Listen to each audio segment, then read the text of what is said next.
Bismillahirrahmanirrahim. Assalamualaikum warahmatullahi wabarakatuh. Perkenalkan, nama saya Haji Mita Fauji. Saya dari kelompok 1 Hukum Tata Negara PKN 2018B. Di sini saya akan menjelaskan perihal latar belakang dari pembahasan dari kelompok 1, yaitu konsep hukum tata negara dan juga hubungan hukum tata negara dengan ilmu sosial lainnya. Negara merupakan gejala kehidupan umat manusia di sepanjang sejarah umat manusia.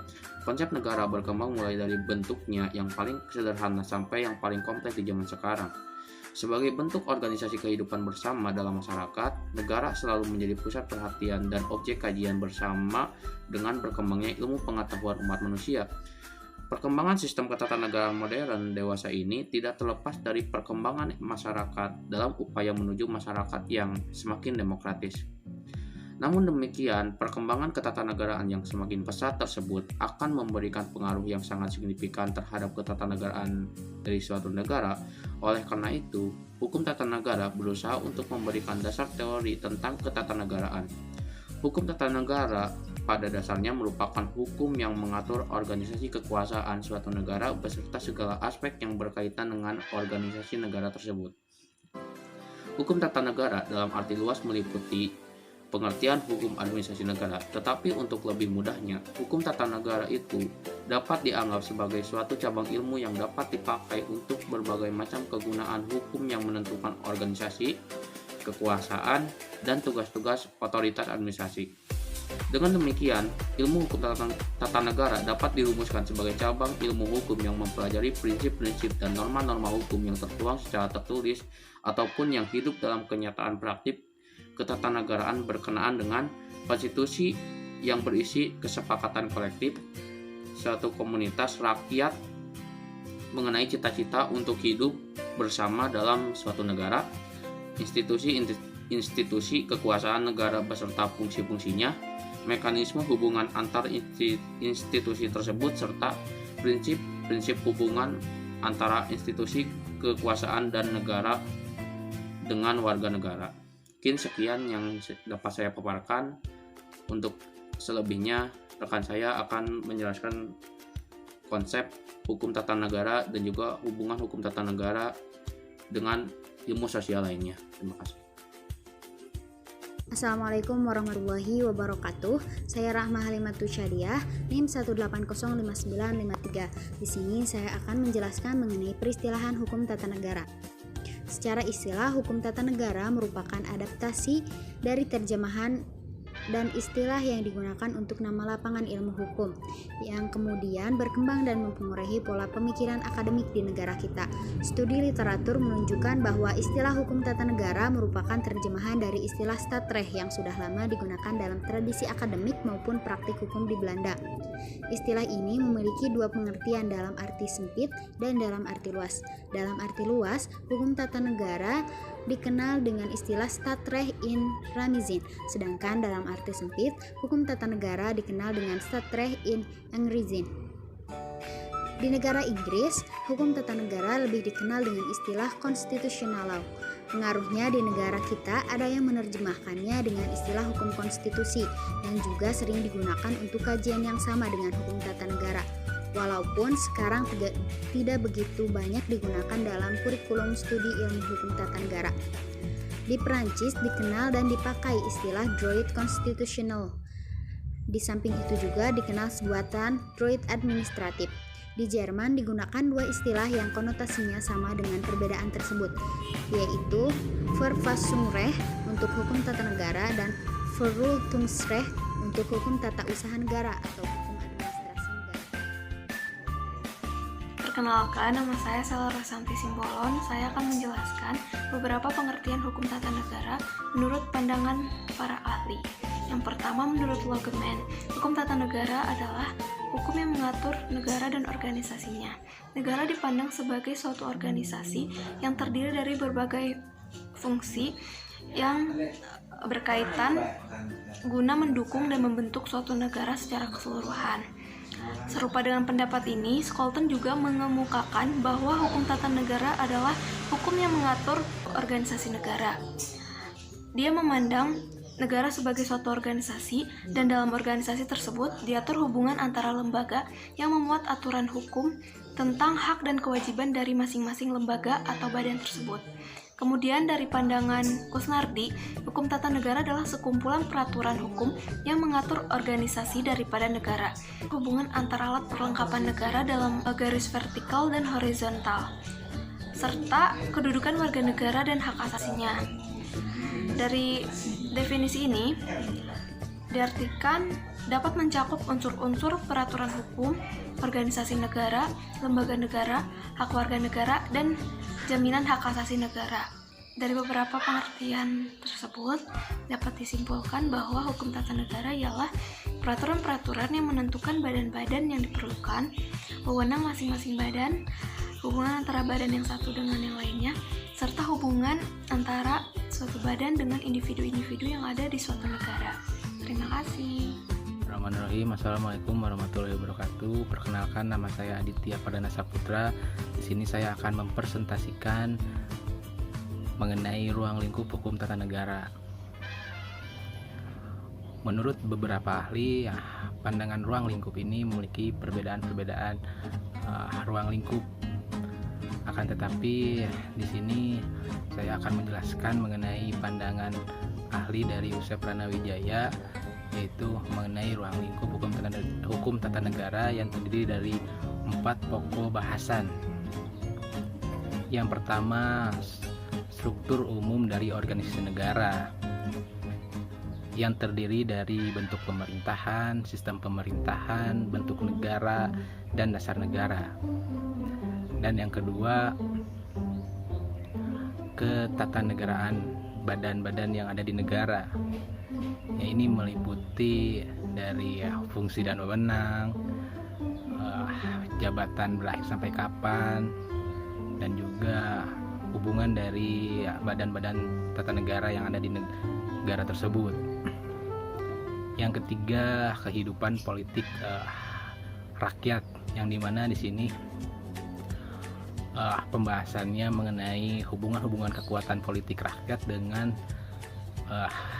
badan-badan ketatanegaraan di negara, ataupun juga mengenai partai politik di suatu negara, yang dimana hukum tersebut diatur di dalam hukum tata negara tersebut. Yang terakhir yaitu mengenai sejarah perkembangan ketatanegaraan di suatu negara tersebut, yang dimana apabila kita konteksnya Indonesia, yaitu berbicara mengenai sejarah dari penjajahan Belanda, Jepang, hingga reformasi sekarang. Ya, mungkin sekian yang dapat saya sampaikan. Wabillahi taufiq wal hidayah. Wassalamualaikum warahmatullahi wabarakatuh. Perkenalkan, saya Dina Marina, kelas PKN 2018B dengan NIM 1805943. Di sini saya akan melanjutkan mengenai materi yang telah disampaikan oleh rekan saya sebelumnya. Kali ini saya akan menjelaskan mengenai hubungan hukum tata negara dengan komunikasi politik. Menurut Profesor Dr. Jimli Asdiki mengatakan bahwa hukum tata negara adalah hukum yang berhubungan dengan ilmu-ilmu lain, yaitu ilmu komunikasi yang merupakan bagian dari ilmu politik. Nah, ilmu politik merupakan ilmu yang mengajarkan mengenai suatu kepentingan yang akan menduduki suatu kekuasaan, tapi itu harus dilakukan dengan mahirnya berkomunikasi politik. Nah, maka dari itu kita bisa meraba-raba hubungan antara hukum tata negara dengan komunikasi politik. Nah, hukum tata negara merupakan aturan yang mengatur mengenai organisasi negara. Organisasi negara disebut juga struktur ketatanegaraan.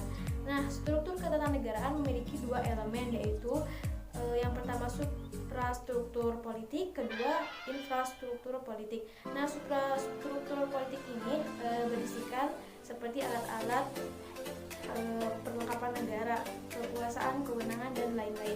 Nah, sedangkan infrastruktur politik itu berisi salah satunya itu adalah komunikasi politik. Komunikasi politik merupakan suatu interaksi yang dilakukan oleh si pemberi informasi dan si penerima informasi yang dilakukan agar mencapai tujuan tertentu. Nah, salah satu ruang lingkup dari hukum tata negara yaitu adalah pemilihan pejabat negara yang nantinya akan mengisi suatu lembaga negara. Nah, pejabat negara yang jadi calon tadinya harus memiliki suatu kemampuan komunikasi berpolitik yang mahir dan menarik, sehingga dapat menarik perhatian para warga negara untuk memilihnya, memilih para calon tersebut sehingga menjadi anggota lembaga negara tersebut. Maka dari itu, inilah hubungan mengenai hukum tata negara dengan komunikasi politik. Untuk mengisi organisasi-organisasi negara, para pejabat atau yang tadinya calon harus memiliki komunikasi politik yang mahir dan menarik agar terpilih menjadi salah satu anggota dari organisasi. Assalamualaikum warahmatullahi wabarakatuh. Perkenalkan, nama saya Indah Darmayani dengan NIM 1802368. Baik, di sini saya akan menjelaskan tentang hubungan hukum tata negara dengan ilmu politik. Seperti yang telah kita ketahui bahwa ilmu politik merupakan ilmu yang membahas tentang segi khusus kehidupan masyarakat, dan ilmu politik juga mempelajari tentang hubungan kekuasaan. Masuk ke dalam hubungan tata negara dengan ilmu politik yang memiliki konsentrasi hubungan yang sangat erat, dilihat dari objek kajiannya yaitu negara. Hukum tata negara mempelajari peraturan-peraturan hukum yang mengatur organisasi kekuasaan negara, sedangkan ilmu politik mempelajari kekuasaan dilihat dari aspek perilaku kekuasaan tersebut. Nah, menurut J. Baren dalam bukunya yang artinya hukum tata negara sebagai kerangka manusia dan sedangkan ilmu politik sebagai daging yang melekat di sekitarnya.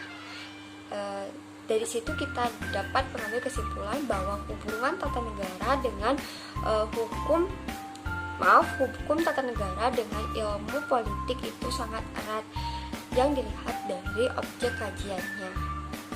Terima kasih. Di sini saya akan menjelaskan tentang hubungan hukum tata negara dengan ilmu hukum. Jadi kan kalau berbicara tentang ilmu hukum itu tidak hanya berbicara tentang peraturan-peraturan yang ada dalam suatu hukum gitu. Dan kita berbicara juga mengenai filsafatnya gitu. Nah, ilmu hukum juga tidak berbicara mengenai tata aturan yang ada dalam negara tersebut gitu. Nah, kalau dilihat dari subjek ilmu hukum tersendiri kan yaitu hukum gitu. Jadi kan hukum itu tuh fenomena masyarakat gitu, yang berlaku di mana saja dan kapan saja gitu. Jadi begitupun dengan HTN juga maksudnya fenomena masyarakat itu juga HTN juga termasuk gitu, fenomena yang di dalamnya ada masyarakat gitu. Nah, karena apa? Karena HTN juga merupakan suatu susunan suatu negara gitu. Nah, jadi kalau ada hubungannya ada. Nah, jadi kan ada cabang dari ilmu hukum, itu namanya ilmu hukum tata negara yang mempelajari tentang prinsip-prinsip dan norma-norma tentang praktik kewarganegaraan. Jadi ada 4 bahasan pokok. Yang pertama adalah konstitusi atau konstitusi yang ada dan merupakan biasanya kesepakatan kolektif yang sudah dirumuskan bersama-sama mengenai cita-cita hidup suatu negara tersebut gitu. Yang kedua ada institusi negara. Yang ketiga adalah mekanisme hubungan antar institusi-institusi itu. Dan yang keempat ada prinsip hubungan institusi dan warga negara. Terima kasih. Perkenalkan, nama saya Aris Ramadan Pratama. Akan menyimpulkan apa yang rekan-rekan saya sampaikan, menjelaskan.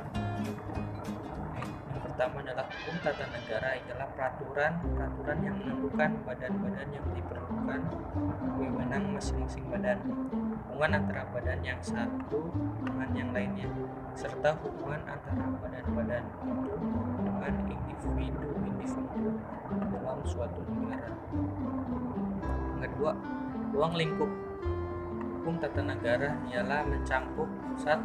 Ketentuan hukum mengenai administrasi negara sebagai bagian dari organisasi negara tugas melaksanakan yang telah ditetapkan pokok-pokoknya oleh badan ketatanegaraan yang lebih tinggi.